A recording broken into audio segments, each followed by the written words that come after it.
The November air in Detroit carried that familiar bite that made me pull my jacket tighter as I walked up the cracked sidewalk to my childhood home. The maple tree in the front yard had lost most of its leaves, leaving skeletal branches that scraped against the gray Michigan sky. I could smell the turkey from 3 houses away, mixed with the wood smoke from chimneys and the faint scent of car exhaust from the busy street. My hands were empty. Again. I stood at the front door for a moment, watching through the frosted glass as shadows moved inside. Warm yellow light spilled out, and I could hear laughter punctuated by the clatter of dishes. Mom's voice rose above the others, directing traffic in the kitchen like she always did. The sound of my nephew's video game drifted from upstairs, electronic beeps mixing with adult conversation. 3 months. That's how long it had been since I lost my job at the automotive plant. 3 months of unemployment checks that barely covered my studio apartment rent in the rundown part of town. 3 months of choosing between groceries and gas money. 3 months of watching my savings disappear like water through cupped hands. I pressed the doorbell and immediately heard Mom's hurried footsteps. The door swung open and there she was, flour dusting her apron, her graying hair pulled back in the same messy bun she'd worn for every Thanksgiving I could remember. "Tommy?" She pulled me into a hug that smelled like sage and vanilla extract. "You made it." I was starting to worry. Traffic was bad on the freeway, I lied, stepping into the familiar warmth of home. The truth was I'd been sitting in my car around the corner for 20 minutes, trying to work up the courage to face everyone. The living room buzzed with activity. Uncle Pete sat in Dad's old recliner, remote in one hand and a beer in the other, watching the Lions game. His wife Linda was setting up folding chairs around the extended dining table, muttering about space. My cousin Ben lounged on the couch with his girlfriend Nicole, both of them scrolling through their phones while making occasional comments about the game. "Where's everyone else?" I asked, hanging my jacket on the overcrowded coat rack by the door. "Kitchen," Mom said, already heading back toward the chaos. "Your sister's been here since 7 this morning, bless her heart. Making her famous green bean casserole." I followed her through the narrow hallway, past family photos that chronicled decades of Thanksgivings, Christmases, and graduations. My high school picture hung there, forever 18, with an optimistic smile that felt like it belonged to someone else entirely. The kitchen was a symphony of organized chaos. Steam rose from multiple pots on the stove. The oven timer beeped insistently. And there, standing at the counter with perfect posture and perfectly styled blonde hair, was my sister Rebecca. She looked up when I entered, her blue eyes taking a quick inventory of my empty hands. She was wearing a cream-colored cashmere sweater that probably cost more than my monthly rent, paired with dark jeans that somehow managed to look formal. Everything about her screamed success, from her manicured nails to her expensive leather boots. "Tommy," she said, not quite smiling. "You made it." Her husband Brad looked up from where he was carving vegetables at the island. He wore a crisp button-down shirt and khakis, looking like he'd stepped out of a catalog for suburban perfection. "Hey man. Good to see you." Their kids, my 10-year-old niece Lily and 8-year-old nephew Mason, barely acknowledged my presence. Lily was setting napkins at each place setting with mathematical precision, while Mason played on his tablet at the breakfast nook. "Can I help with anything?" I asked, the question hanging in the air with forced cheerfulness. Rebecca's eyes flicked to my hands again, then back to my face. "I think we've got it covered." Brad brought wine, I made 3 side dishes, Mom's handling the turkey and stuffing. Uncle Pete brought dessert. She paused, stirring her green beans with deliberate slowness. "What did you bring?" The question hit like a physical blow, even though I'd been expecting it. The kitchen seemed to grow quieter, everyone suddenly very interested in their tasks while pretending not to listen. I cleared my throat. "Actually, I have something special planned. It's not the kind of thing you bring early." Rebecca raised one perfectly shaped eyebrow. "Oh really? How mysterious." Her tone carried just enough sarcasm to sting without being outright cruel. Brad shifted uncomfortably, focusing intently on his vegetables. Mom bustled between the stove and the counter, pretending not to hear. But I caught the worried glance she shot in my direction. "Kids, go wash your hands," Rebecca directed. "Dinner's almost ready." As Lily and Mason scattered toward the bathroom, Rebecca lowered her voice. "Look, Tommy, I get it. Times are tough. But you could have at least picked up a bag of dinner rolls from the store. Or a bottle of soda. Something." "Rebecca," Mom said sharply. "That's enough." "What?" "I'm just saying what everyone's thinking." Rebecca turned back to her green beans, adding salt with sharp, aggressive shakes. "Every year it's the same thing. He shows up empty-handed and expects everyone else to cover for him. The words stung because they weren't entirely wrong. Last year I'd brought a six-pack of cheap beer that I'd grabbed from a gas station on the way over. The year before, a wilted bouquet of flowers from a grocery store clearance rack. I'd always been the one scrambling at the last minute, the one whose contributions felt like afterthoughts. But this year was different. This year, I had something that mattered more than any store-bought dish or expensive wine. I just had to wait for the right moment. "Dinner's ready," Mom announced, her voice artificially bright as she carried the golden turkey to the dining room.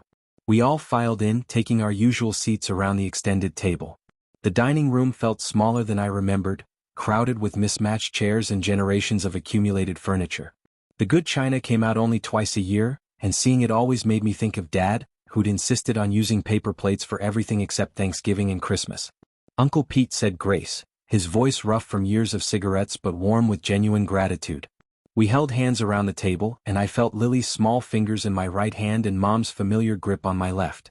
For a moment, the tension dissolved, replaced by something older and deeper than our petty grievances. "Amen," we chorused, and the chaos of serving began. Dishes passed clockwise and counterclockwise. Conversations overlapped and intertwined. Uncle Pete told the same joke about turkeys he'd told for 15 years and everyone laughed anyway. Nicole complimented Rebecca's green bean casserole, earning a pleased smile that transformed my sister's face.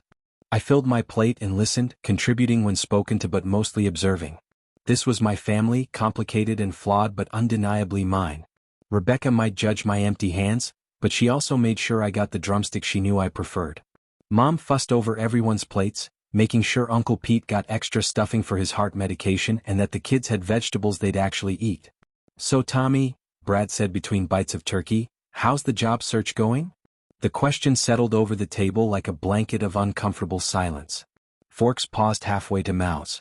Even the kids looked up from their plates. "It's going," I said carefully. "Manufacturing jobs aren't what they used to be around here." "Maybe you should consider going back to school," Rebecca suggested, her tone trying for helpful but landing somewhere near condescending. "Get some kind of certification or degree. The world's changing and you have to change with it."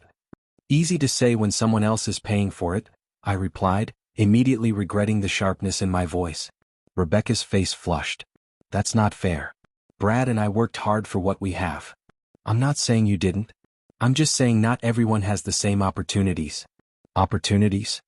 Rebecca set down her fork with more force than necessary. "Tommy, you're 32 years old. You can't keep blaming circumstances for every setback. At some point you have to take responsibility." "Rebecca," Mom warned, but my sister was warming up to her theme. "I mean, look around this table. Uncle Pete started his own plumbing business after the factory closed. Ben went back to school for his electrician's license. Even Linda got her real estate certification last year. Everyone's adapting except you." The words hung in the air like smoke from a grease fire. True enough to hurt, unfair enough to anger. I felt my face heating up, my hands clenching into fists under the table. "You think I'm not trying?" My voice came out louder than intended. "You think I'm sitting around feeling sorry for myself? I've applied to 63 jobs in the last 3 months. 63. I've been to interviews where they tell me I'm overqualified for entry-level positions and underqualified for anything that pays a living wage." "Tommy," Mom started, but I was on a roll now. "And you know what the real kicker is? Half the jobs I'm applying for didn't even exist when we were growing up. Everyone keeps talking about how the world's changing, but nobody wants to hire someone who's still learning to change with it." Rebecca opened her mouth to respond, but I held up a hand. "But you're right about one thing. I did show up empty-handed again. No casserole, no wine, no dessert." I pushed back from the table and stood up. "But I do have something to give." The dining room went completely silent except for the tick of Mom's antique clock and the distant sound of football commentary from the TV Uncle Pete had left on in the living room. I reached into my jacket pocket and pulled out a folded piece of paper, worn soft from handling. My hands trembled slightly as I unfolded it and smoothed it against my leg. "This is a letter," I said, my voice steadier now. "A letter I've been carrying around for 2 weeks, waiting for the right moment to share it." I looked around the table at the faces of my family. Confusion, concern, curiosity. Rebecca's expression had shifted from irritation to something that might have been worry. 2 weeks ago, I got a call from Miller Construction. "You remember old man Miller, Uncle Pete? He used to do work on the house when we were kids." Uncle Pete nodded slowly. "Good man. Heard he retired, turned the business over to his son." That's right. Well, his son Michael called me. Turns out they'd been watching what I was doing at the plant before it closed. How I'd started that informal training program for the younger guys, teaching them equipment maintenance and safety protocols. I paused, looking down at the letter, then back up at my family. They offered me a job. Not just any job. They want me to head up their new training division. Teaching construction skills to unemployed factory workers, helping them transition into the building trades. The silence stretched longer. I could hear my own heartbeat. The pay is good. Better than the plant, actually. Full benefits, company truck, the works. But that's not the best part. I looked directly at Rebecca, whose mouth had fallen slightly open. The best part is what I get to do with it. See, I've been thinking about what you said about taking responsibility and adapting to change. And you're right. The world is changing. But maybe instead of just trying to fit into the new world, some of us are supposed to help build it. I held up the letter. This job isn't just about me getting back on my feet. It's about helping other people like me find their footing too. Former plant workers, laid-off auto employees, people who've been told their skills don't matter anymore. The room stayed quiet, but it was a different kind of quiet now. Expectant rather than uncomfortable. I start Monday. And the first class I'm teaching? It's for women in construction. Single mothers, mostly, who need skills that pay more than minimum wage. Turns out there's a whole world of people out there who've been showing up empty-handed, waiting for someone to teach them how to fill their hands with something useful. I folded the letter carefully and put it back in my pocket. So no, I didn't bring green bean casserole or wine or dinner rolls. I brought news that your brother isn't a complete failure after all. The silence broke when Lily started clapping, her small hands making sharp sounds in the dining room. Uncle Tommy got a job. Uncle Tommy got a job. And then everyone was talking at once. Mom was crying and hugging me. Uncle Pete was slapping my back and asking about benefits. Ben wanted to know if they'd be hiring electricians. Even Brad was shaking my hand with what seemed like genuine enthusiasm. But it was Rebecca's reaction I was watching for. She sat very still for a long moment, her hands folded in her lap, staring at her plate. When she finally looked up, her eyes were bright with tears. "Tommy," she said softly. "I'm sorry. I'm so sorry." The apology hung in the air between us like morning mist, fragile and unexpected.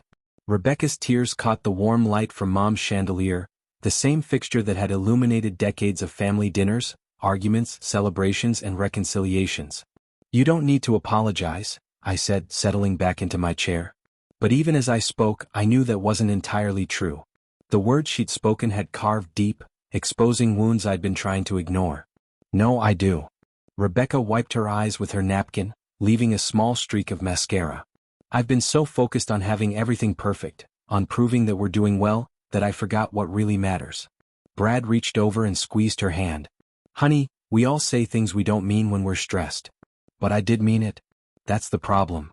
Rebecca's voice was steady now, but I could see the tremor in her hands. "I've been so scared of ending up like..." She stopped herself, glancing around the table. "Like what?" Mom asked gently. Rebecca took a shaky breath. "Like Dad was at the end. Bitter about losing his job, angry at the world, taking it out on everyone around him." The mention of Dad created another moment of silence. He died 3 years ago, just 6 months after being forced into early retirement when his department was eliminated. The anger Rebecca mentioned had been real, a slow-burning resentment that had colored his final years and cast shadows over family gatherings. "Your father wasn't bitter," Mom said quietly. "He was scared. There's a difference." "Is there?" Rebecca looked around the table. "Because I've been watching Tommy struggle, and instead of helping, I kept judging. I kept thinking if I could just push hard enough, criticize enough, somehow that would motivate him to fix everything." Uncle Pete cleared his throat. "Funny how we all become experts on other people's lives when we're trying to avoid looking at our own problems." Linda shot him a sharp look. "What's that supposed to mean?" "Just that maybe we all need to think about why we're so quick to judge. Maybe it's easier than admitting we're all just making it up as we go along." I watched this exchange with growing fascination. In the space of 10 minutes, the conversation had peeled back layers I didn't know existed. These people I'd shared holidays with my entire life were revealing themselves in ways I'd never seen. "I lost 3 accounts this quarter," Brad said suddenly. Everyone turned to look at him. He was staring at his plate, moving cranberry sauce around with his fork. "Big ones. Companies that have been with me for years, gone to competitors who charge less."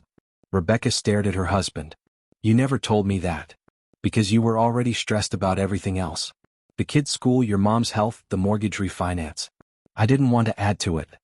So instead you let me worry about Tommy's job situation while hiding your own work problems? Rebecca's voice carried a note of disbelief. It's not the same thing, Brad protested. I'm not unemployed. I'm just adjusting to market changes. How is that different from what Tommy's been dealing with? Mom asked. The question settled over the table like a challenge. Brad opened his mouth to respond, then closed it. He looked at me with something that might have been recognition. It's not, he said finally. It's not different at all. I found myself studying my brother-in-law with new eyes. Brad had always seemed so solid, so secure in his position as a successful insurance agent. His confidence had sometimes felt like a reproach to my own struggles. But now I could see the stressed lines around his eyes, the way his shoulders carried tension I'd attributed to general uptightness. The truth is, Rebecca said, I've been terrified that if something happened to Brad's business, we'd end up like me, I finished. Living paycheck to paycheck, worrying about rent money, shopping for groceries with coupons and prayers. Rebecca nodded, fresh tears starting. And instead of that fear making me more compassionate, it made me mean. Like if I could just distance myself enough from your situation, somehow that would protect us from ending up there too. Lily, who had been listening with the intense concentration that kids bring to adult conversations they don't quite understand, suddenly piped up. Mommy, why are you crying? Rebecca reached over and smoothed her daughter's hair. Because sometimes grown-ups say hurtful things when they're scared, sweetheart. And I said hurtful things to Uncle Tommy. But Uncle Tommy got a job. Lily announced as if this solved everything. Now he can buy us Christmas presents. The innocent comment broke the tension, drawing chuckles from around the table. But it also highlighted something I'd been trying not to think about. Christmas was 4 weeks away, and even with the new job, money would be tight until I received my first paycheck. Actually, I said, about Christmas. I might need to keep things simple this year. The new job doesn't start for a few days, and I'm pretty much running on empty until then. Tommy, Mom started, but I held up a hand. It's okay. Really. I'm not asking for help, just managing expectations. Maybe we could do a low-key Christmas this year. Focus more on being together than on expensive gifts. That sounds perfect, said a voice I didn't expect. It was Ben, who'd been quietly eating throughout most of the conversation. Nicole and I were just talking about how crazy the holidays have gotten.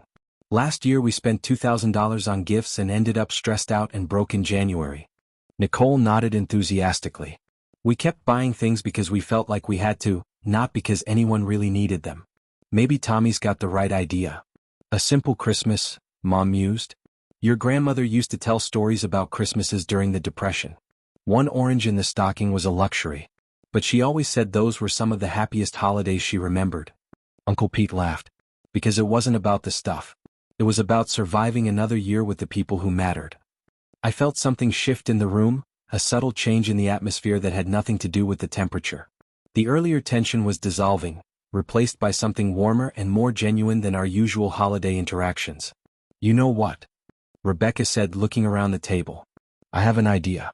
What if we all agreed to make Christmas gifts this year instead of buying them? Mason looked up from his tablet with horror. You mean no video games? I mean gifts that actually mean something, Rebecca explained. Things we make ourselves or do for each other, or... She paused, looking at me. Or skills we can teach each other. I felt a spark of interest. What do you mean? Well, you're starting this new job teaching people construction skills, right? What if you taught Mason how to build something with his hands? A birdhouse or a toolbox or whatever he'd be interested in learning. Mason's expression shifted from horror to curiosity. Like real building? With hammers and saws and stuff. If your parents are okay with it, I said, looking at Rebecca and Brad. I could teach him some basic woodworking skills. Nothing dangerous, just enough to complete a simple project. I want to learn too, Lily announced. What about you, Rebecca? Mom asked. What would you make or do? Rebecca thought for a moment. I could teach everyone how to make that green bean casserole recipe you all love so much. The one I never want to share because I like being the only one who can make it. You're going to give away your secret recipe? Brad asked in mock amazement. It's not that secret, Rebecca laughed. I just liked having something that was mine, you know? Something that made me special at family dinners. Honey, Linda said gently, you don't need a recipe to be special. The observation hit me with unexpected force. How much of our family dynamics were built around these small territories we carved out for ourselves? Rebecca with her perfect casserole, me with my role as the struggling family member everyone worried about, Brad with his image as the successful provider. What about you, Uncle Pete? I asked. What's your Christmas gift going to be? Pete grinned, showing teeth stained by years of coffee and cigarettes. I'm going to fix everything that's broken in this house. And trust me, after 40 years of Mom refusing to call repair people because she doesn't want to spend the money, that's going to keep me busy through New Year's. Pete, you don't have to. Mom started. Ma, your kitchen faucet has been dripping for 6 months, the front step wobbles every time someone walks on it, and I'm pretty sure that noise in the furnace isn't supposed to be there. Let me do this. I watched Uncle Pete's face as he spoke and realized this wasn't just about home repairs. This was about a man who'd watched his older brother struggle with unemployment and pride, who'd seen Dad's frustration at not being able to fix things around his own house during those lean final years. And Linda, Pete continued, what are you going to contribute to this homemade Christmas? Linda, who'd been unusually quiet through most of the conversation, smiled. I'm going to organize all of Mom's photos. The boxes and boxes of pictures that are scattered through closets and drawers and storage containers. I'll make proper albums for everyone. Oh, Linda, Mom breathed. That would be wonderful. I've been meaning to do that for years. I know you have. That's why it'll be my gift to everyone. Family history properly preserved. The conversation continued around the table, each person finding something to contribute to this new vision of Christmas. Ben offered to rewire any electrical issues in Mom's house. Nicole volunteered to design a family website where we could all share photos and stay in touch. Brad said he'd review everyone's insurance policies to make sure we were all properly covered. As I listened, I realized something profound was happening. We weren't just planning a different kind of Christmas. We were redefining what it meant to be useful to each other. Instead of showing love through expensive purchases, we were offering our actual skills, our time, our knowledge. This is going to be the best Christmas ever, Lily declared, and for the first time in years I actually believed that might be true. But then Mason, who'd been thinking while the adults talked, raised a question that stopped everyone cold. What about Grandpa? He always said Christmas was about being grateful for family. If he were here, what would his present be? The table fell silent. Outside, I could hear the wind picking up, rattling the windows and sending leaves skittering across the yard. The question hung in the air, challenging and painful and necessary. Mom was the first to speak, her voice soft but steady. Your grandpa's present would be seeing all of us together like this. Talking honestly, supporting each other, planning to spend time instead of money. He'd probably say we should have figured this out years ago, Uncle Pete added with a rough chuckle. Maybe, I said, but maybe we needed to go through everything we've been through to get here. Maybe Dad's gift to us is showing us what happens when pride gets in the way of asking for help. Rebecca reached across the table and squeezed my hand. I'm sorry I made it harder for you to ask. I'm sorry I was too proud to ask. We're all sorry for something, Mom said. But sorry doesn't change anything unless we do things differently going forward. And in that moment, sitting around the same dining room table where we'd shared decades of meals, arguments, celebrations, and griefs, I felt something I hadn't experienced in months. I felt like I belonged somewhere. Not because of what I could provide or contribute, but because these imperfect, complicated, loving people had decided I was worth keeping around. The turkey was getting cold and the cranberry sauce had congealed on our plates, but nobody seemed to care. We were too busy planning a Christmas that might actually matter, building bridges across the gaps that had separated us, and learning that sometimes the best gifts are the ones you can't wrap. The next morning, I woke up in my childhood bedroom for the first time in 2 years. Mom had insisted I stay the night rather than drive home after we'd talked until nearly midnight, planning our homemade Christmas and sharing stories I'd never heard about Dad's younger years. The single bed felt smaller than I remembered, and the morning light filtering through curtains Mom had hung when I was in high school made everything look simultaneously familiar and strange. I could smell coffee brewing downstairs and hear the familiar sounds of Mom moving through her morning routine. The house creaked and settled around me like an old friend stretching after sleep. For a moment, lying there between sleep and wakefulness, I felt like I was 15 again, with nothing more pressing to worry about than geometry homework and whether Jennifer Martinez would notice me in third period English. But the weight of responsibility settled back onto my chest as consciousness fully returned. Monday morning, I would start a job that wasn't just about my own survival anymore. 12 unemployed workers had signed up for the first construction skills class, trusting me to teach them something valuable enough to change their lives. The thought was both thrilling and terrifying. I patted downstairs in yesterday's clothes to find Mom at the kitchen table, reading glasses perched on her nose, surrounded by photo albums and loose pictures. Started without Linda? I asked, pouring myself a cup of coffee from the pot she'd left warming. Mom looked up with a smile. Couldn't sleep. Kept thinking about all these memories tucked away in boxes. Figured I'd at least make a dent before she gets here. I sat down across from her and picked up a photo from the nearest pile. It showed Dad and Uncle Pete as young men, standing beside a half-built deck behind the house. They couldn't have been much older than I was now, both grinning at the camera with the satisfaction of men who'd accomplished something with their hands. I remember when they built that deck, I said. Dad let me help by holding boards while he measured. You were 7, Mom said. So proud to be included in the men's work. What happened to it? The deck, I mean. Mom's expression grew thoughtful. Weather wore it out after about 15 years. Your dad kept saying he was going to rebuild it, but somehow there was never enough time or money. By the time he retired, his arthritis made that kind of work too difficult. I studied the photo, seeing something I'd missed as a child. The joy on Dad's face wasn't just about completing a project. It was about creating something that would last, something that would improve life for his family. The deck had been his gift to us, just like the countless other repairs and improvements he'd made over the years. Mom, I said slowly, what if rebuilding that deck was my Christmas gift to the family? She looked up sharply. Tommy, that's a big project. And expensive. You don't have to. No, listen. I'll have access to tools through the new job. I can get materials at cost through Miller Construction suppliers. And think about it, what better way to practice what I'll be teaching than by doing it myself? Mom set down the photo she'd been holding. It would mean tearing out what's left of the old structure, which Uncle Pete could help with, and Ben could handle any electrical work we need for outdoor lighting. Maybe Brad could even help with the design, make it more functional than the original. I felt excitement building as the idea took shape. It could be a family project. Everyone contributes something, everyone learns something. And at the end, we have a space where we can all gather for years to come. Your father would have loved that, Mom said softly. The front door opened, followed by the sound of Rebecca's voice calling out good mornings. She appeared in the kitchen doorway carrying a tray of coffee cups and what looked like homemade muffins.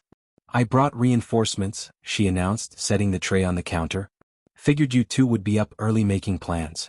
Actually, I said, I was just proposing something that might be completely crazy. Rebecca poured herself coffee and sat down with us. I like crazy. Lay it on me. I explained the deck idea, watching her face shift from skepticism to genuine interest. She picked up the photo of Dad and Uncle Pete, studying it with the same intensity she'd once applied to solving math problems. You know what this needs? She said finally. A proper design. Something that takes advantage of the yard space better than the original. Maybe multiple levels, built-in seating, space for a grill. Rebecca, I'm not trying to build a resort deck, I laughed. Just something functional. Why not both? She pulled out her phone and started sketching with her finger on a drawing app. Look, if we're going to do this, let's do it right. Brad's company insures contractors all the time. He knows good deck designs, what works and what doesn't. Before I could object to the scope creeping beyond my budget, she held up a hand. Materials only. We provide all the labor ourselves. Think of it as a learning experience for everyone. Mom had been watching this exchange with growing amusement. Are you two actually planning to coordinate on something without arguing? Rebecca and I looked at each other and started laughing. She was right. We hadn't collaborated on a project since we were kids building blanket forts in the living room. This could be interesting, Rebecca admitted. I haven't built anything since shop class in high school. You took shop class? I asked, surprised. 1 semester. Dad said I should learn how to use tools properly. She smiled at the memory. I was terrible at it, but I loved the feeling of creating something from scratch. The kitchen door opened again and Brad appeared with Lily and Mason in tow. The kids looked like they'd been up for hours, their hair messy and their clothes already bearing evidence of a playground visit. Morning, everyone, Brad said, accepting a mug of coffee from Rebecca. What are we plotting? Uncle Tommy's going to build us a deck, Mason announced. With real tools and everything. A deck? Brad's eyebrows rose. That's ambitious. That's what I said, Mom interjected. But these two seemed determined to reinvent the backyard. I explained the idea again, watching Brad's expression shift from concern to professional interest. As an insurance agent, he'd seen enough construction projects to know what could go wrong. But he'd also seen what could go right when people planned carefully and worked together. Actually, he said slowly, this could work. Miller Construction has a great reputation for training programs. If you're learning the skills anyway, applying them to a real project makes sense. Plus, Rebecca added, showing him her rough sketch, we could design it to add value to the house. Mom's been talking about selling eventually and moving to a retirement community. This was news to me. You have? Mom looked slightly embarrassed. I've been thinking about it. This house is getting too big for me to maintain alone. But I haven't made any firm decisions. All the more reason to make improvements now, Brad said, studying Rebecca's sketch. A well-built deck could add several $1,000s to the property value. I felt a familiar flutter of anxiety. What had started as a simple family project was expanding into something with real financial implications. What if I messed up? What if my inexperience with major construction projects resulted in something that actually hurt the house's value? Hey, Rebecca said, apparently reading my expression. Remember what you told us yesterday? About helping people learn new skills? This is just you practicing what you'll be preaching. Besides, Mom added, your father built the original deck with no more experience than you have now. He learned as he went, made mistakes, fixed them, and ended up with something that served us well for 15 years. Lily had been examining the photo of Grandpa and Uncle Pete. Will there be room for my bike on the new deck? Your bike? I asked.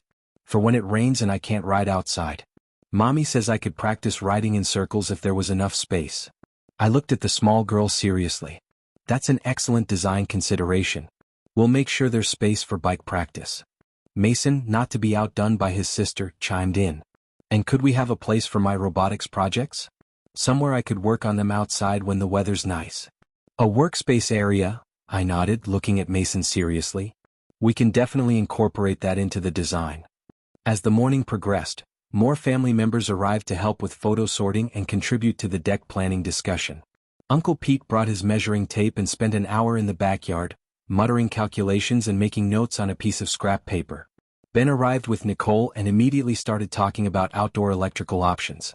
By noon, what had started as my simple Christmas gift idea had evolved into a comprehensive family construction project with detailed plans, material lists, and work schedules. I should have felt overwhelmed, but instead I found myself energized by the collaborative problem-solving.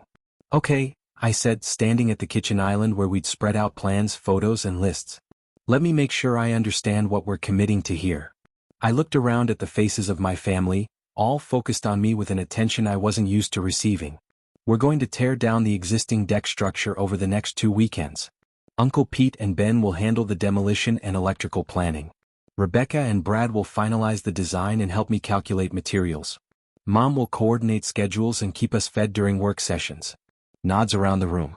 I'll use my new job connections to get materials at cost and borrow tools as needed. We'll build this thing together over the month of December, learning as we go, and have it finished in time for Christmas dinner. That's the plan, Rebecca confirmed. Are you getting cold feet? I considered the question seriously. 3 days ago, I'd been unemployed, broke, and dreading another family gathering where I'd be reminded of my failures. Now I was planning to lead a major home improvement project while starting a new job that would require me to teach skills I'd never applied on this scale. Terrified, I admitted, but also excited.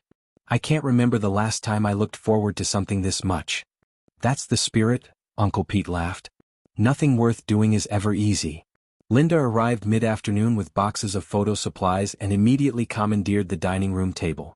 Within an hour, she had decades of family pictures organized into chronological piles and was narrating our family history while creating proper albums. Look at this, she called out, holding up a faded color photo. Your father and mother on their wedding day, standing right where we're planning to build the new deck. I walked over to examine the picture. Dad looked impossibly young in his rented tuxedo, his hair thick and dark. Mom was radiant in a simple white dress, holding a small bouquet of daisies. Behind them, the backyard was just grass and a single maple tree that now towered over the entire property. They were so young, Mom said wistfully, coming to look over my shoulder. Same age as Nicole and I are now, Ben observed. Hard to imagine being ready for marriage and home ownership at 23. Different times, Brad said. Jobs were more stable, houses cost less relative to income. They could plan for the future in ways that are harder now. I studied the photo more closely, seeing something that surprised me. Despite their youth, there was a solidity to my parents' expressions, a confidence in their decision to build a life together. They weren't just posing for a wedding photo, They were making a statement about their intentions. They built everything from scratch, I said. The marriage, the family, the house improvements, the traditions. Everything we take for granted started with them making choices and following through. And now you're continuing that, Mom said. Building something new while honoring what came before. The observation hit me with unexpected force. I was part of a continuum, not just a guy struggling to get his life together. The skills I was learning, the project I was planning, the family relationships I was rebuilding, all of it connected to something larger than my individual circumstances. Mom, I said impulsively, would you help me design a section of the deck specifically for family photos? A spot with good natural lighting where we can take pictures for future albums. Her face lit up. I'd love that. We could position it to take advantage of the maple tree as a backdrop. And maybe incorporate some of Dad's tools into the design, Uncle Pete suggested. He had that old wooden toolbox that's been sitting in the garage. We could build it into a planter or something. The ideas kept flowing as the afternoon wore on. What had started as a simple deck replacement was becoming something more meaningful, a physical representation of our family's evolution. We were designing spaces for the kids to play, areas for the adults to gather, features that honored our past while accommodating our future. As evening approached and people began gathering their things to leave, Rebecca pulled me aside. I owe you another apology, she said quietly. For what now? For assuming you didn't have a plan. For thinking you were just drifting through life without direction. She gestured toward the kitchen island, still covered with our planning materials. You've organized more productive family collaboration in one day than we've managed in years. It's not just me, I protested. Everyone contributed ideas. But you provided the vision. You gave us something meaningful to work toward together. She paused, looking out the kitchen window toward the backyard where we'd soon be building. I've been so focused on individual success that I forgot about collective achievement. Dad would have loved this project. Think he would have approved of the design changes? Rebecca laughed. Are you kidding? He would have drawn up blueprints and insisted on permits and probably tripled the scope. Remember when he decided to just touch up the bathroom paint and ended up renovating the entire room? I did remember. Dad's projects had a way of growing beyond their original boundaries, driven by his perfectionism and his desire to do things right rather than just adequately. I felt a familiar pang of loss, wishing he could be here to offer advice and criticism in equal measure. You know what he'd say if he were here? Rebecca continued. Measure twice, cut once? That too. But also, it's not about the deck. It's about who you become by building it. As families loaded kids into cars and made plans for the following weekend's demolition work, I found myself standing in the backyard, looking at the weathered remains of Dad's original deck. In the fading light, I could almost see him out there with Uncle Pete, two young men confident in their ability to create something useful and lasting. Tomorrow I would start teaching other people construction skills. Next week I would begin tearing down what my father had built so I could replace it with something new. The circularity of it all felt significant in ways I was still processing. Mom joined me outside, wrapping a sweater around herself against the cooling air. Penny for your thoughts, she said. Just thinking about cycles. How we build things, they wear out, we tear them down and build new ones. But the skills pass from one generation to the next. That's what families do, Mom said simply. We teach each other how to build things. Not just physical things but relationships, traditions, ways of being in the world. I'm scared I'll mess this up, I admitted. The job, the deck, all of it. Mom was quiet for a moment, looking out at the maple tree that had grown from a sapling to a giant during her decades in this house. Your father was scared too, every time he started a new project. But he did them anyway because the alternative was letting things fall apart. That's what courage is, Tommy. Not the absence of fear, but the decision to build something despite being afraid. Standing there in the gathering dusk, surrounded by the sounds of suburban evenings settling into routines, I felt something shift inside me. The weight I'd been carrying for months, the burden of unemployment and uncertainty and family disappointment, was transforming into something different. It was still heavy, but now it felt like the weight of responsibility rather than failure. The weight of promises made rather than opportunities missed. Monday morning, I would begin teaching 12 unemployed workers how to build with their hands. Over the next month, I would learn alongside my family how to build something that would outlast all of us. And somewhere in the process, I hoped to rebuild myself into someone worthy of the trust these people were placing in me. The November air carried the scent of wood smoke and fallen leaves, the eternal smell of autumn in the Midwest. Inside the house, I could hear Linda and Mom laughing over some discovered photo, their voices mixing with the distant sound of football commentary from Uncle Pete's radio. This was home. Not the building, which Mom might eventually sell, but this collection of imperfect people who had decided to keep showing up for each other despite decades of accumulated grievances and misunderstandings. We were all works in progress, perpetually under construction, constantly in need of repairs and improvements. But we were building something together. And for the first time in months that felt like enough. 3 weeks later, I stood in the December cold at 6 a.m., watching my breath form clouds in the crystalline air as I unlocked the door to Miller Construction's training facility. The building was a converted warehouse in an industrial part of Detroit, surrounded by other businesses that had learned to adapt or die during the city's economic transformation. Inside, space heaters hummed against the morning chill, and the smell of coffee from the automatic maker I'd started 10 minutes early mixed with the lingering sense of sawdust and machine oil. My hands shook slightly as I turned on the lights, illuminating workbenches, tool racks, and stacks of lumber that would become the foundation of changed lives. In 30 minutes, 12 people would walk through that door trusting me to teach them something valuable. In 12 hours, I would drive home to continue building a deck that had become the centerpiece of my family's Christmas plans. The past 3 weeks had blurred together in a symphony of controlled chaos. My first day at Miller Construction had been a baptism by fire, orientation meetings and safety training and introductions to a team of instructors who had decades of experience between them. Michael Miller, the owner's son who'd hired me, was a soft-spoken man in his 40s who believed deeply in second chances and practical skills. Construction isn't just about buildings, he told me that first morning. It's about giving people the confidence that they can solve problems with their hands and their minds, that they can take raw materials and turn them into something useful and beautiful. Now, 3 weeks into the job, I understood what he meant. The 12 students in my first class weren't just learning to use hammers and saws and levels. They were learning to trust their own abilities again, to believe that their hands could create value in a world that had told them their skills were obsolete. There was Carmen, a 38-year-old single mother of 3 who'd lost her job when the auto parts factory where she'd worked for 15 years moved operations to Mexico. She approached every lesson with methodical determination, taking careful notes and asking pointed questions about safety procedures and building codes. Jerome was 52, a former Ford assembly line worker whose department had been eliminated in the latest round of layoffs. He had the steadiest hands I'd ever seen and an intuitive understanding of how things fit together, but struggled with self-doubt after months of rejection letters and failed interviews. Maria was 24, recently divorced, living with her parents while trying to figure out how to support herself and her 2-year-old daughter. She'd never held a power tool before the first day of class but had thrown herself into learning with an intensity that reminded me of myself at her age, desperate to prove I could master something difficult and valuable.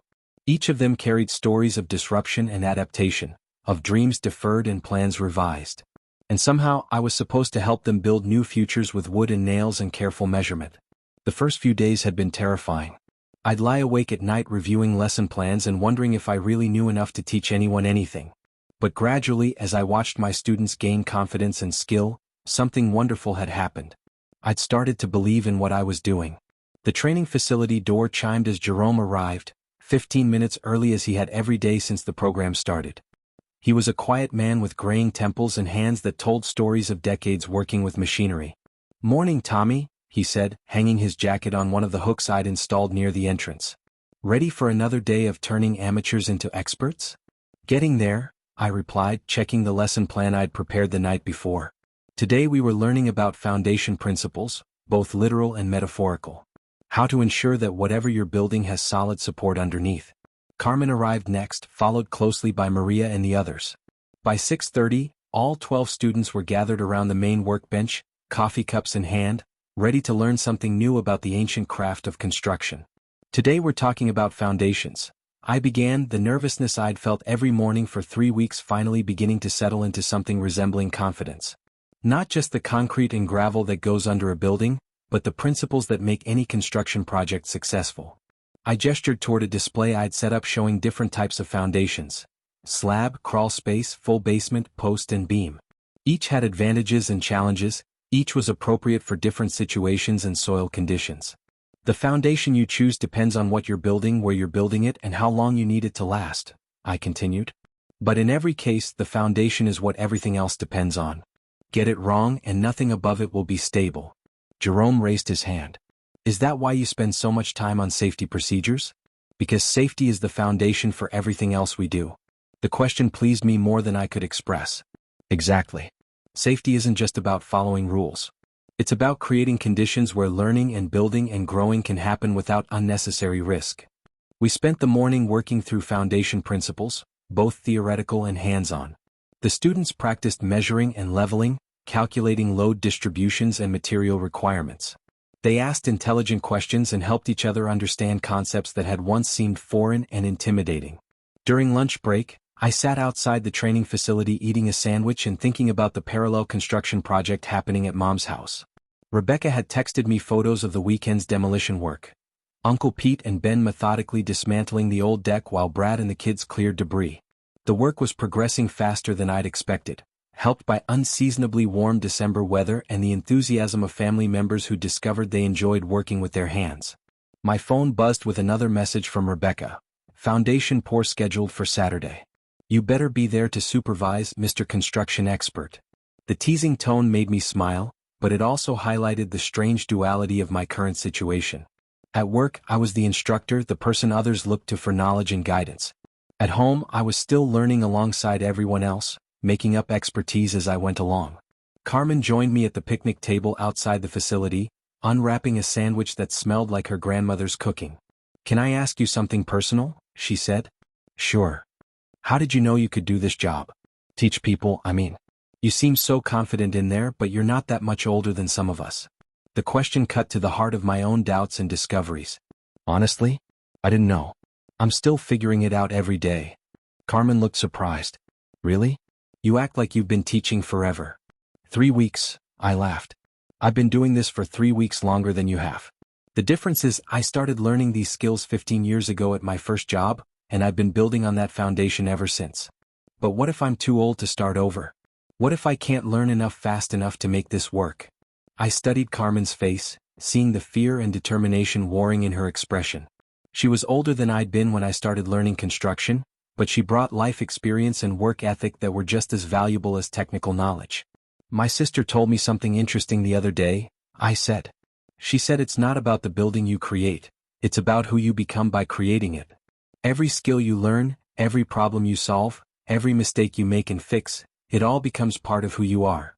That's a nice philosophy, but I need to pay rent and buy groceries. I know. And you will. But Carmen, I've watched you for 3 weeks now. You ask the right questions, you work carefully, you help other people when they're struggling. Those aren't just construction skills. Those are life skills. Whatever you build with your hands, you're also building your confidence in your ability to handle whatever comes next. Carmen was quiet for a moment, staring at the half-eaten sandwich in her hands. My ex-husband used to tell me I wasn't smart enough to learn new things. Said I should stick to what I knew and not get ideas above my station. Your ex-husband was wrong. Yeah, well, it's easier to believe that now that I can frame a wall and install electrical outlets. She smiled, the expression transforming her face. Turns out I'm pretty good with my hands. The afternoon session focused on practical application. Working in teams, the students began constructing small shed frames, applying the foundation principles we discussed to actual building projects. I moved between the groups, offering guidance and encouragement, watching individuals who'd started the program unsure of their abilities gain confidence with each successful measurement and cut. Maria was working with 2 other students on a particularly challenging corner joint, her dark hair pulled back in a ponytail, safety glasses slightly fogged from concentration. 3 weeks ago, she'd been afraid to turn on the circular saw. Now she was teaching another student how to make precise cuts. "Tommy," she called out, "can you check this joint? I think we got it right, but I want to be sure before we move to the next step." I examined their work, running my hand along the smooth connection between 2 pieces of lumber. The fit was tight, the angles precise, the work of people who'd learned to measure carefully and trust their skills. "Perfect," I announced. "This is exactly what professional quality work looks like." The satisfaction on their faces reminded me why I'd been drawn to construction in the first place. There was something deeply satisfying about transforming raw materials into functional structures, about solving 3-dimensional puzzles with your hands and mind working together. As the students cleaned up their work areas at the end of the day, Jerome approached me with a question that caught me off guard. "Tommy, my brother owns a small contracting business. He's been struggling to find reliable help, good people who understand quality work. Would it be appropriate for me to mention some of us to him?" The question represented everything I'd hoped this program could accomplish. Students weren't just learning skills, they were preparing to enter a workforce that needed their abilities. More than appropriate, I said. That's exactly why we're doing this. Let me know if he wants to talk about the program or meet any of the students. After everyone left, I stayed behind to prepare for the next day's lessons and reflect on the progress we'd made. In 3 weeks, 12 people who'd started the program uncertain about their futures had transformed into competent beginning construction workers. They weren't experts yet, but they had solid foundations upon which to build expertise. Driving home through the December darkness, I thought about foundations in my own life. The job that had started as employment had become a calling. The family relationships I'd assumed were fixed and frustrating had proven capable of growth and change. The construction project that had begun as a simple Christmas gift had evolved into something that was bringing us closer together while teaching us all new skills. I pulled into Mom's driveway to find Uncle Pete's truck still there, work lights strung up in the backyard illuminating the foundation work that had been completed that afternoon.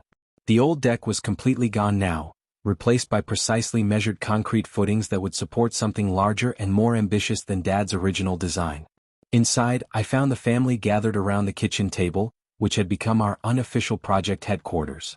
Rebecca had her laptop open, showing Brad and Uncle Pete a three-dimensional model of the deck design. Mom was making notes about the Christmas dinner logistics for a party that would now be held on a brand new outdoor structure. How did it go today? Rebecca asked as I hung up my jacket. Good. Really good. The students are starting to act like construction workers instead of people learning about construction work. Same thing happening here, Uncle Pete said, gesturing toward the backyard. Your mom installed 3 electrical outlets today, and she did it like she'd been doing electrical work her whole life. I looked at Mom with surprise. You did electrical work? She grinned with obvious pride. Ben supervised, but I did the actual installation. Turns out it's not as complicated as I thought, just requires patience and attention to detail. Which she has in abundance, Brad added. She also helped me figure out the load calculations for the deck support beams. Her math skills are better than mine. I felt a familiar surge of affection for these people who kept surprising me with their hidden capabilities and willingness to learn new things. At 68, Mom was discovering she had talents she'd never explored. At 35, Rebecca was finding joy in physical work she'd avoided her entire adult life. Uncle Pete, Ben, and Brad were collaborating like they'd been a construction crew for years instead of relatives thrown together by circumstance. So what's left to do? I asked, studying the progress charts Rebecca had created. Frame the deck structure this weekend, install the joists and decking next weekend, finish work and railings the weekend after that, Uncle Pete recited. We'll be done with 3 days to spare before Christmas dinner. Assuming we don't run into any major problems, Brad added pragmatically. We won't, Rebecca said with confidence that surprised me. We're working from solid plans, we've got good materials, and everyone knows what they're doing. I looked around the table at my family, all of whom had spent the day doing construction work despite having full-time jobs in completely different fields. They were right, we did know what we were doing. Not because we were experts, but because we'd built our skills on solid foundations and weren't afraid to learn from mistakes. You know what I realized today? I said. This whole project, the job, the deck, the homemade Christmas, all of it is connected. We're not just building physical things. We're building confidence in our ability to handle whatever life throws at us. That's very philosophical for someone covered in sawdust, Rebecca teased. I'm serious. 3 months ago we were all worried about different things. My unemployment, your job security, Mom's ability to maintain the house, Uncle Pete's retirement planning. Instead of just worrying, we're actively building solutions. Mom reached over and squeezed my hand. Your father would be so proud. Not just of the deck, but of how you've pulled everyone together around something meaningful. The observation brought tears to my eyes that I didn't try to hide. Dad had always been the family organizer, the one who initiated projects and convinced everyone else to participate. Somehow, without planning it, I'd inherited that role. Speaking of Dad, Uncle Pete said, I found something in the garage today while I was looking for extension cords. He pulled out a wooden box I recognized immediately. Dad's toolbox, hand-built from scrap lumber when he was a young man, worn smooth by decades of use. Uncle Pete opened it carefully, revealing hand tools that had been oiled and maintained despite years of disuse. I thought we could incorporate this into the deck somehow, he said. Maybe build it into a planter like we talked about. Keep his tools visible as part of the finished project. I picked up Dad's hammer, feeling the weight of it in my hand. The handle was worn to the exact shape of his grip, darkened by years of sweat and work. It was a tool that had built countless projects, solved innumerable problems, created improvements that had made life better for his family. "We'll make it the centerpiece," I said. "Right in the middle of the main gathering area, where everyone can see it and remember what it represents." 3 days before Christmas, I stood on the completed deck with my entire family, watching the sun set through the bare branches of the maple tree that had grown alongside all of us. The project was finished. More than finished, it was beautiful. What we'd built together was larger and more sophisticated than anything Dad had ever attempted, but it honored his memory in ways I was still discovering. Uncle Pete had installed motion sensor lighting along the railings. Ben's electrical work powered outlets for music, phones, and the outdoor heating elements we'd added at the last minute. Brad's insurance expertise had guided us toward materials and designs that would increase the property value while requiring minimal maintenance. Rebecca's organizational skills had kept us on schedule and under budget. Mom's mathematical precision had ensured every measurement was perfect, every angle true. Linda's photo documentation had captured the entire construction process, creating a visual record of our collaboration that would become part of the family history she was preserving. But most importantly, the kids had been part of everything. Lily had helped install safety railings, learning to use a cordless drill under careful supervision.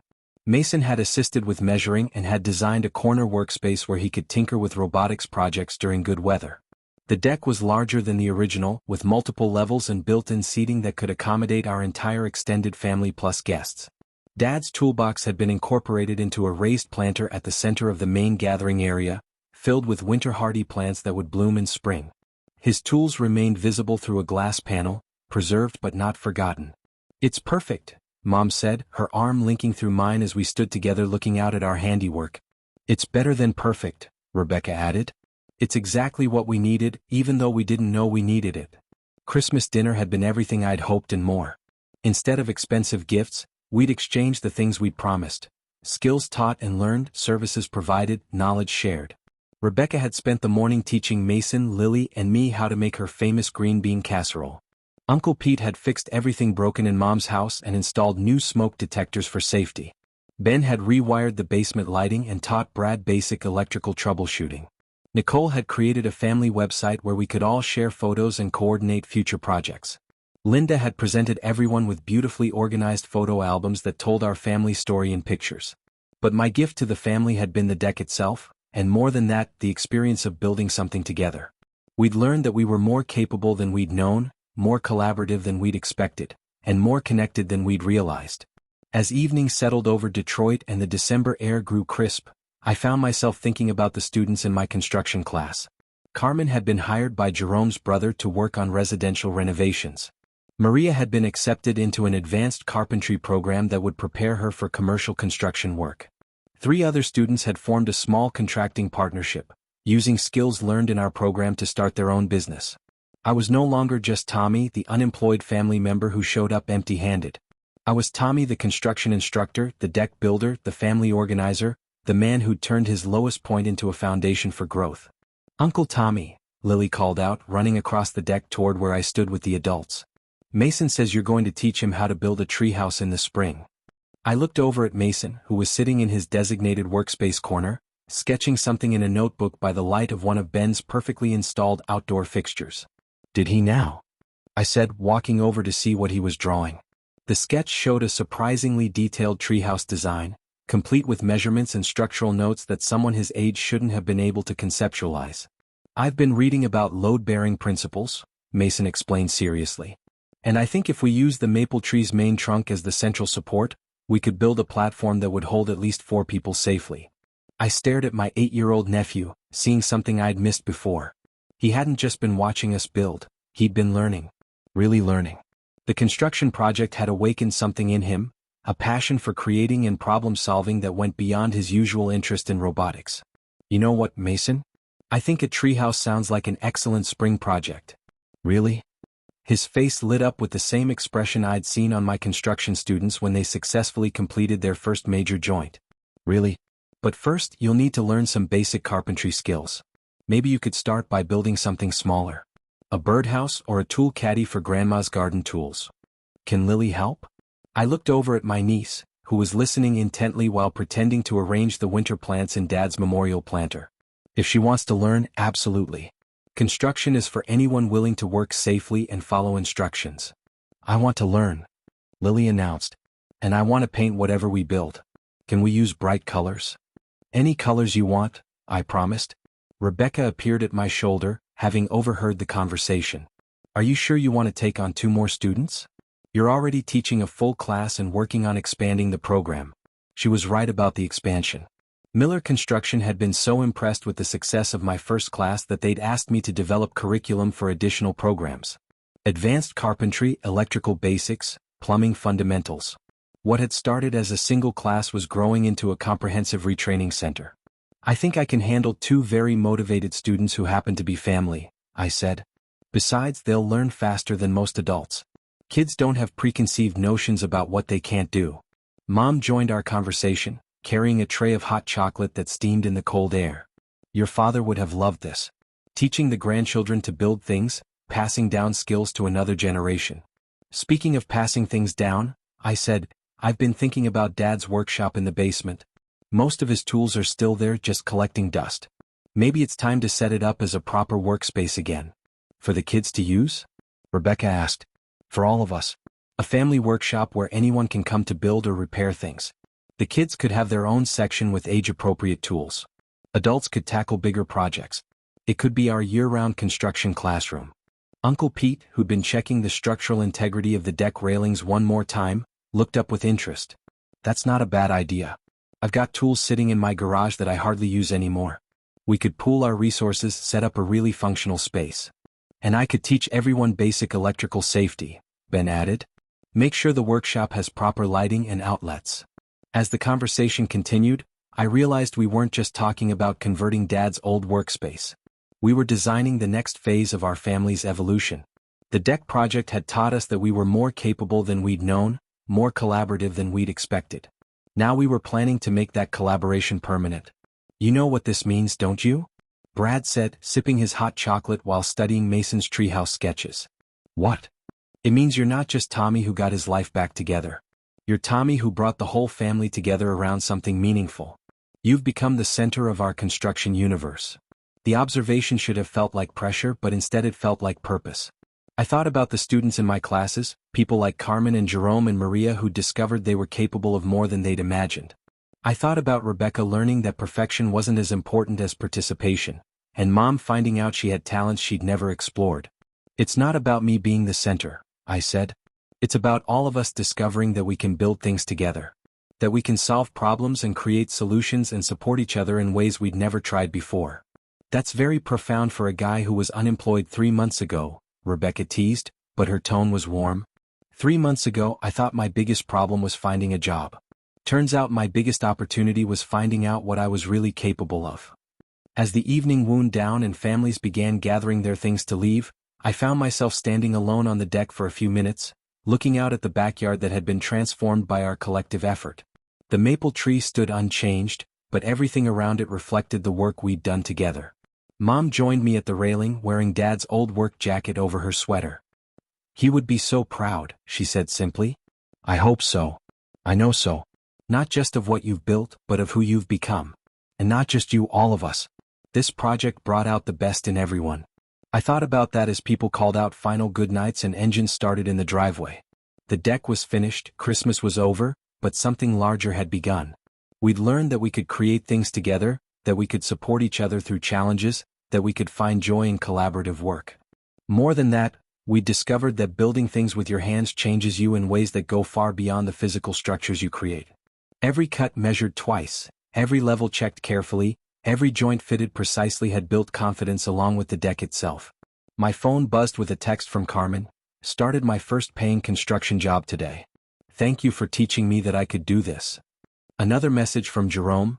My brother wants to hire 2 more students from your program. When does the next class start? And one from Maria. Accepted into advanced carpentry program. Wouldn't have been possible without the foundation you helped me build. Standing on the deck my family had built together, reading messages from students whose lives were changing because of skills they'd learned, I felt something I'd never experienced before. I felt like I was exactly where I was supposed to be, doing exactly what I was meant to do. The November night when Rebecca had mocked my empty hands felt like it belonged to someone else's life.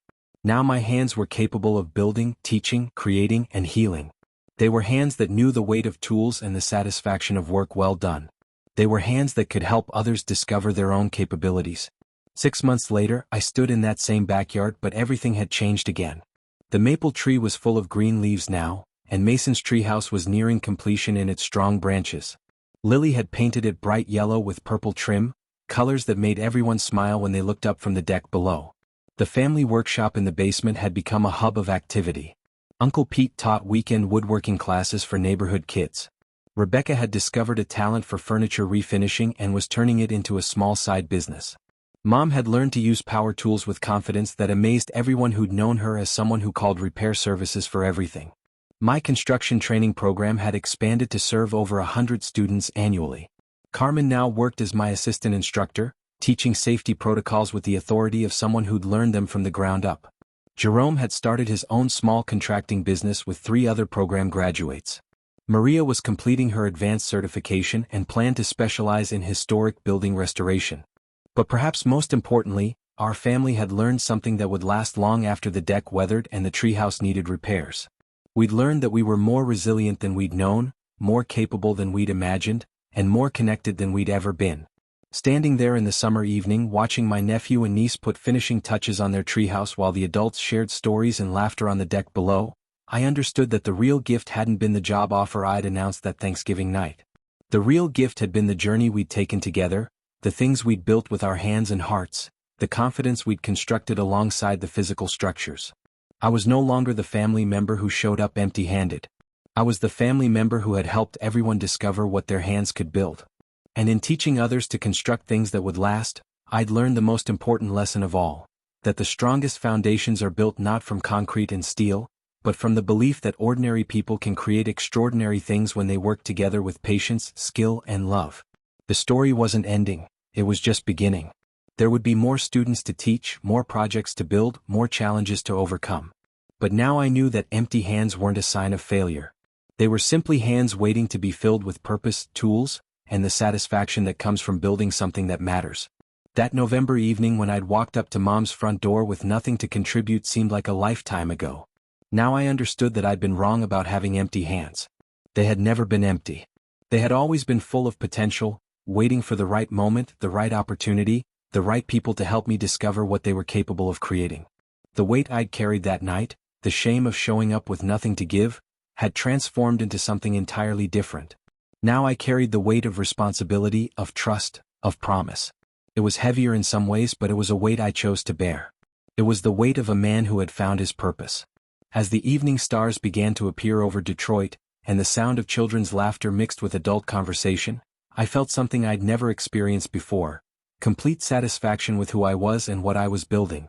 Not just the physical structures, but the relationships, the skills, the legacy that would continue long after I was gone. Dad's tools, preserved in their place of honor at the center of our deck, caught the last rays of sunlight filtering through the maple leaves. Tomorrow I would use some of those same tools to teach Mason how to sand the treehouse railings. Next week, Carmen would start her own construction company, armed with skills and confidence that hadn't existed 6 months ago. Next month, I would break ground on a new training facility that would serve even more people looking for second chances. The hands that had once felt empty now felt full of possibility. And for the first time in my life, I knew that was foundation enough for whatever we chose to build next.